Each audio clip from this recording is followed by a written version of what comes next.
क्या आपने कभी किसी ऐसे देश की कल्पना की है जहां कोई एटीएम मशीन न हो, जहां की पूरी आबादी हमारे यहाँ के एक छोटे से गांव से भी कम हो, जहां हवाई जहाज उतरने के लिए जो इकलौती सड़क बनी है, शाम होते ही वह बच्चों के खेलने का मैदान बन जाती हो?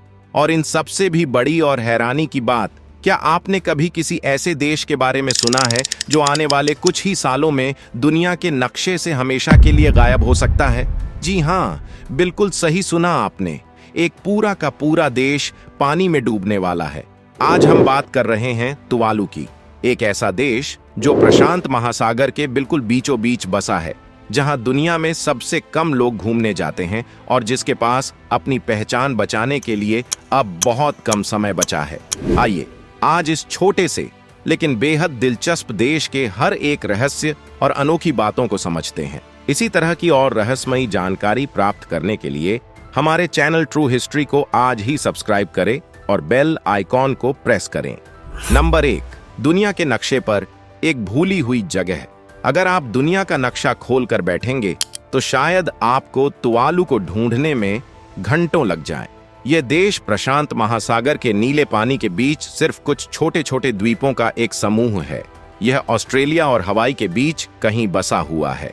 यह दुनिया की नजरों से इतना कटा हुआ है कि बहुत से लोगों को तो यह भी नहीं पता कि इस नाम का कोई देश दुनिया में मौजूद भी है। तुवालू चारों तरफ से सिर्फ और सिर्फ अनंत नीले पानी से घिरा हुआ है। आप चाहे किसी भी दिशा में देखें, आपको मीलों दूर तक सिर्फ समंदर की लहरें ही दिखाई देंगी। तुवालू तक पहुंचना कोई आसान काम नहीं है। यहां जाने के लिए आपको फिजी नाम के देश से एक छोटी सी फ्लाइट लेनी पड़ती है। मजे की बात यह है कि यह फ्लाइट भी रोज नहीं चलती। हफ्ते में सिर्फ 2 या 3 दिन ही एक छोटा सा हवाई जहाज यहां आता है। जब यह हवाई जहाज बादलों को चीरता हुआ नीचे आता है तो खिड़की से देखने पर ऐसा लगता है जैसे समंदर के बीचों बीच किसी ने रेत की एक पतली सी लकीर खींच दी हो। वह पतली सी लकीर ही तुवालू है। नंबर 2, इतना छोटा कि आप पैदल ही पूरा देश नाप लें।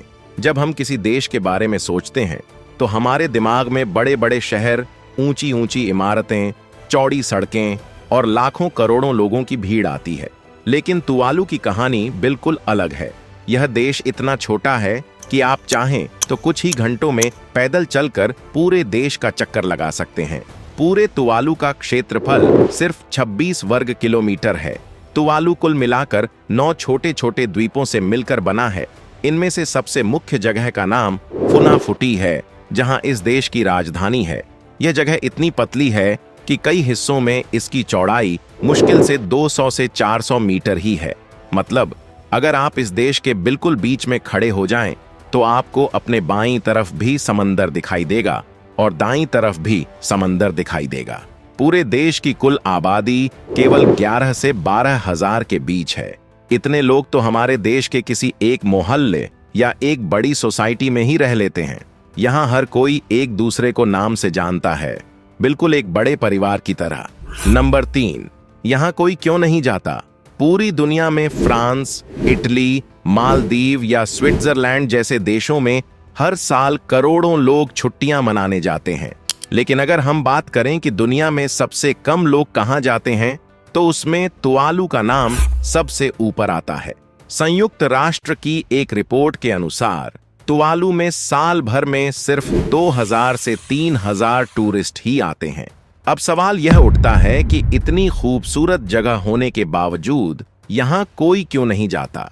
इसके कई बहुत ही सीधे और साफ कारण हैं। सबसे पहला कारण है कि यहाँ पहुँचना बहुत ही ज्यादा महंगा और मुश्किल है। दूसरा कारण है कि यहाँ मालदीव या मॉरिशस की तरह कोई 5 स्टार होटल, बड़े बड़े लग्जरी रिसोर्ट या चमक दमक वाले शॉपिंग मॉल नहीं हैं। यहाँ की जिंदगी बिल्कुल सादी है। यहाँ आपको प्रकृति का बिल्कुल असली और कच्चा रूप देखने को मिलता है। जो लोग बहुत सारी सुख सुविधाओं के बिना नहीं रह सकते, उनके लिए यह जगह नहीं है। लेकिन जो लोग दुनिया की भीड़ भाड़, मोबाइल फोन की लगातार बजती घंटियों और शहरों के शोर शराबे से बहुत दूर किसी शांत और एकांत जगह पर जाना चाहते हैं, उनके लिए तुवालू किसी जन्नत से कम नहीं है।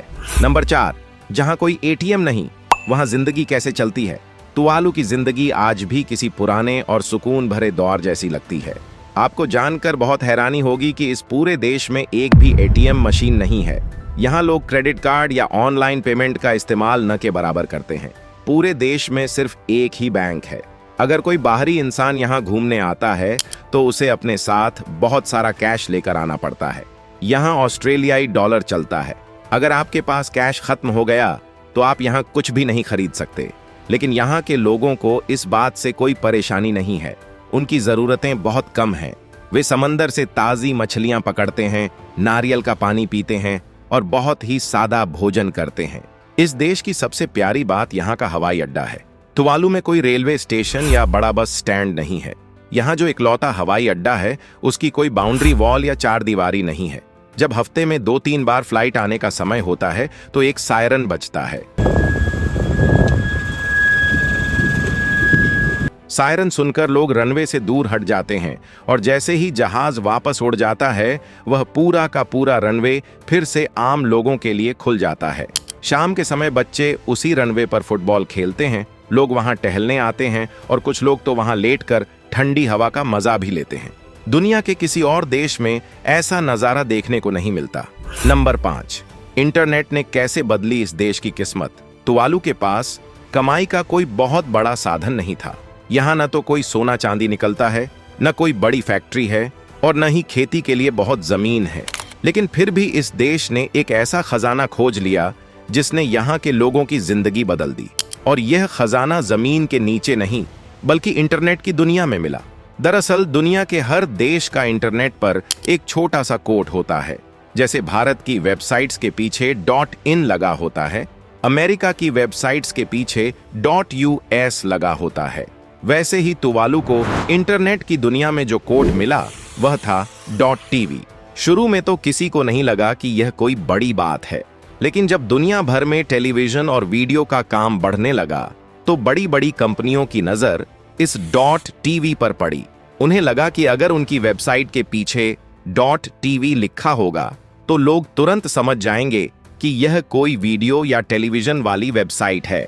दुनिया की बड़ी बड़ी कंपनियों जैसे गेमिंग वेबसाइट ट्विच ने तुवालू की सरकार से संपर्क किया और कहा कि आप अपना यह कोड हमें इस्तेमाल करने दीजिए, हम इसके बदले आपको करोड़ों रुपए देंगे। तुवालू के लिए यह किसी चमत्कार से कम नहीं था। बिना कुछ किए, सिर्फ अपने नाम के 2 अक्षरों की वजह से इस छोटे से देश को हर साल भारी भरकम रकम मिलने लगी। इसी पैसे से तुवालू ने अपने यहाँ स्कूल बनवाए, सड़कें पक्की की, अस्पताल की सुविधाएं सुधारी और संयुक्त राष्ट्र में अपनी फीस भी भरी। यह कहना गलत नहीं होगा कि इंटरनेट ने इस देश की पूरी किस्मत ही पलट कर रख दी। नंबर 6, एक देश जो धीरे धीरे पानी में समा रहा है। अब तक हमने तुवालू की जितनी भी अच्छी और अनोखी बातें जानी, उन सब के पीछे एक बहुत बड़ा डर और एक बहुत गहरा दुख छिपा हुआ है। तुवालू दुनिया का वो देश है जो सबसे पहले समुद्र में डूबने वाला है और इसमें तुवालू के लोगों की कोई गलती नहीं है। पूरी दुनिया में बड़े बड़े देश कारखाने चला रहे हैं, लाखों करोड़ों गाड़ियां दौड़ रही हैं, जिससे धरती का तापमान लगातार बढ़ रहा है, जिससे गर्मी बढ़ती है। जब धरती गर्म होती है तो पहाड़ों और ध्रुवों की बर्फ पिघलकर समंदर में गिरती है, जिससे समंदर के पानी का स्तर ऊपर उठने लगता है। तुवालू के लोग न तो कोई फैक्ट्री चलाते हैं और न ही बहुत ज्यादा प्रदूषण फैलाते हैं, लेकिन पूरी दुनिया की इस गलती की सबसे बड़ी सजा आज तुवालू को भुगतनी पड़ रही है। तुवालू समुद्र तल से बहुत कम ऊंचाई पर है। इसकी सबसे ऊंची जगह भी मुश्किल से 4 से 5 मीटर ही ऊंची है। जैसे जैसे समंदर का पानी ऊपर आ रहा है, वैसे वैसे तुवालू का किनारा डूबता जा रहा है। अब तो हालात इतने खराब हो गए हैं कि जब समंदर में ज्वार हाई टाइड आता है तो पानी किनारों से नहीं बल्कि जमीन के नीचे से रिसकर ऊपर आने लगता है। सड़कों पर और लोगों के घरों में पानी भर जाता है। इस नमकीन पानी ने यहाँ की मिट्टी को पूरी तरह से खराब कर दिया है। अब यहाँ केले या सब्जियां उगाना लगभग नामुमकिन हो गया है, क्योंकि मिट्टी में बहुत ज्यादा नमक मिल चुका है। यहाँ पीने के पानी की भी बहुत बड़ी समस्या हो गई है। जमीन के नीचे का पानी अब पीने लायक नहीं बचा है, इसलिए लोग सिर्फ बारिश के पानी को बड़े बड़े टैंकों में इकट्ठा करके पीते हैं। अगर किसी साल अच्छी बारिश न हो तो देश में पीने के पानी का बहुत भारी संकट खड़ा हो जाता है। खाने पीने का सारा सामान अब दूसरे देशों से जहाजों के जरिए मंगवाना पड़ता है, जो कि बहुत महंगा पड़ता है। नंबर 7, अगर देश डूब गया तो लोगों का क्या होगा? यह सोचना भी कितना अजीब और डरावना लगता है कि जिस जमीन पर आप पैदा हुए, जहां आपने अपना बचपन बिताया, जो आपका घर है, वह सब कुछ आने वाले कुछ सालों में समंदर की गहरी लहरों के नीचे हमेशा के लिए गायब हो जाएगा। वैज्ञानिकों का अनुमान है कि अगले 50 से 100 सालों के अंदर तुवालू पूरी तरह से डूब सकता है। यहाँ के लोग इस कड़वी सच्चाई को जानते हैं, इसलिए अब वे हाथ पर हाथ रखकर नहीं बैठे हैं। उन्होंने अपनी पहचान को बचाने के लिए एक बहुत ही अनोखा और डिजिटल रास्ता निकाला है। तुवालू दुनिया का पहला ऐसा देश बनने जा रहा है जो पूरी तरह से डिजिटल मेटावर्स में शिफ्ट हो रहा है। इसका मतलब यह है कि वो अपने पूरे देश का, अपनी सड़कों का, पेड़ों का, समंदर के किनारों का और अपनी पूरी संस्कृति का एक डिजिटल 3D मॉडल इंटरनेट पर बना रहे हैं। इसके अलावा तुवालू के लोगों को बचाने के लिए भी बड़े कदम उठाए जा रहे हैं। हाल ही में ऑस्ट्रेलिया ने तुवालू के साथ एक बहुत ही अहम समझौता किया है। इस समझौते के तहत अगर तुवालू पूरी तरह से पानी में डूब जाता है या वहां रहना नामुमकिन हो जाता है, तो ऑस्ट्रेलिया हर साल तुवालू के कुछ नागरिकों को अपने यहां बसने की जगह देगा। वे वहां जाकर काम कर सकेंगे और अपनी जिंदगी को नए सिरे से शुरू कर सकेंगे। नंबर 8, तुवालू की अनूठी संस्कृति और लोगों का रहन सहन। इतने बड़े खतरे के साए में जीने के बावजूद अगर आप कभी तुवालू जाएंगे तो आपको वहां के लोगों के चेहरों पर डर या मायूसी नहीं दिखेगी। यहाँ के लोग बहुत ही खुशमिजाज और शांत स्वभाव के होते हैं। यहाँ मानेअपा नाम का एक बड़ा सामुदायिक हॉल होता है। यह हर गांव के बीच में बना एक बहुत बड़ा खुला घर होता है, जहां गांव के सभी लोग इकट्ठा होते हैं। यहाँ कोई भी फैसला बंद कमरों में नहीं होता। अगर गांव में कोई बात तय करनी है तो सब लोग मानेअपा में बैठकर बहुत ही शांति से चर्चा करते हैं। तुवालू में कोई सेना नहीं है। यहाँ अपराध या चोरी चकारी जैसी चीजें बिल्कुल नहीं के बराबर हैं। लोग अक्सर अपने घरों के दरवाजे खुले छोड़कर ही सो जाते हैं, क्योंकि उन्हें एक दूसरे पर पूरा भरोसा होता है। यहाँ कोई किसी से आगे निकलने की अंधी दौड़ में नहीं भाग रहा है। यहाँ का जीवन बहुत ही धीमा, सरल और सुकून से भरा हुआ है। तुवालू की यह कहानी हम सभी के लिए एक बहुत बड़ी चेतावनी है। हमारी गलतियों का नतीजा आज वो मासूम लोग भुगत रहे हैं जिनका कोई दोष नहीं। अगर हमने आज भी पर्यावरण को नहीं बचाया तो आने वाले समय में दुनिया के कई और खूबसूरत शहर भी ऐसे ही समंदर में डूब जाएंगे। इस धरती को बचाना हम सबकी जिम्मेदारी है। अगर आपको तुवालू की यह अनोखी कहानी पसंद आई हो तो वीडियो को लाइक और शेयर जरूर करें। ऐसी ही सच्ची और दिलचस्प कहानियों के लिए हमारे चैनल को अभी सब्सक्राइब करें। जय हिंद।